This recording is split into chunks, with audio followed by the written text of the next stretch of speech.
Bonjour, je m'appelle Maurice Zimmerman de l'équipe de Diana et je vous parle aujourd'hui du défi Trust traitant du partage sécurisé de l'information. Aujourd'hui, l'espace de l'information est confronté à des défis sans précédent. Alors que notre société dépend de plus en plus des données, l'espace de l'information devient une cible de plus en plus importante pour les criminels, pour les acteurs non étatiques et nos potentiels adversaires. Pour le premier défi Diana, nous visons à rendre cet espace d'information non seulement plus sûr, au sens traditionnel au terme, mais aussi un endroit où les consommateurs de données peuvent réellement faire confiance aux informations partagées dans cet espace. Cette année, notre défi consiste à assurer la confiance et la sécurité des flux de données. Avant d'entrer dans les détails du défi Trust, il est important d'établir une distinction entre le flux de données et les données statiques. Pour ce défi, nous considérons que les données statiques sont des fichiers. Il s'agit d'une collection d'octets d'une taille définie qui réside principalement sur des dispositifs de stockage. En revanche, les flux de données sont un ensemble d'octets qui n'ont pas de taille définie, mais qui ont un débit de données défini qui réside principalement sur le réseau. En d'autres termes, les flux de données ont une dimension temporelle, comme les mégabits par seconde, alors que les données statiques n'en ont pas. Un exemple de données statiques serait cette image de 30 mégaoctets de la dernière vue en champ ultra profond du télescope spatial James Webb. Alors qu'un exemple d'un flux de données est ce flux vidéo haute définition de 5 mégabits par seconde de l'explosion du Stay Puft Marshmallow dans SOS Fantôme.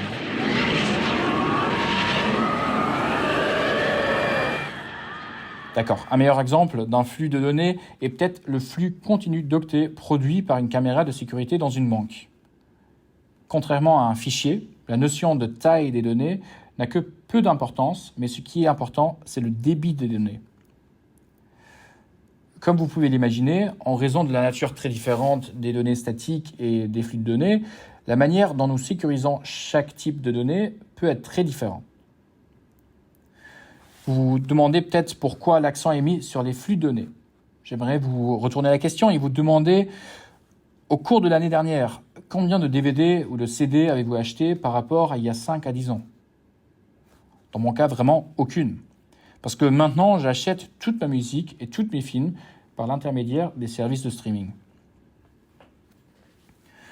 Au fur et à mesure que la technologie progresse, nous assistons à une énorme évolution des paradigmes d'information basés sur des fichiers vers un paradigme de streaming. Pensez un instant à des technologies telles que la réalité augmentée et l'autonomie. Dans un monde de 5 ou 6G, une quantité massive de données en continu sera potentiellement créée et partagée. Au fur et à mesure que ces technologies se généralisent au sein de nos forces de défense et de sécurité, la surface d'attaque dont disposent nos adversaires potentiels s'élargit considérablement. Le défi Trust est structuré de manière à s'aligner sur la triade bien connue de la CIA qui fait référence à la confidentialité, à l'intégrité et à la disponibilité des données.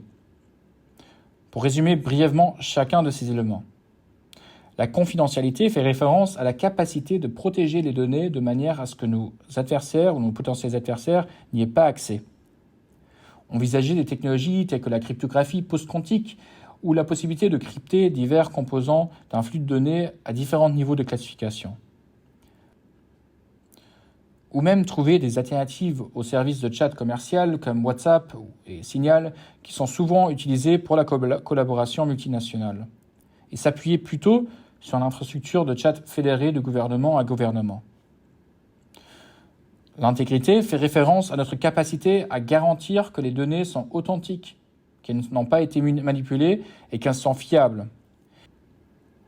Il s'agit ici de réfléchir à des approches innovantes pour garantir la non-répudiation des données, la gestion fédérée des identités poussée à la limite tactique et, ce qui est peut-être le plus important, à la détection en temps quasi réel des deepfakes.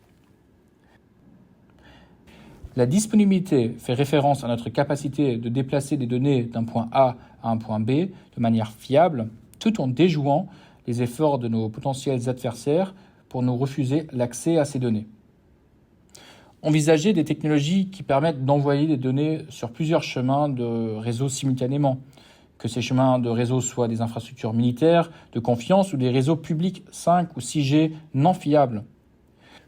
Nous nous intéressons également aux techniques de communication qui permettent un partage fiable et cohérent des données dans des environnements difficiles, tels que les zones urbaines denses, sous l'eau, à des altitudes extrêmement élevées ou basses, ou les environnements brouillés.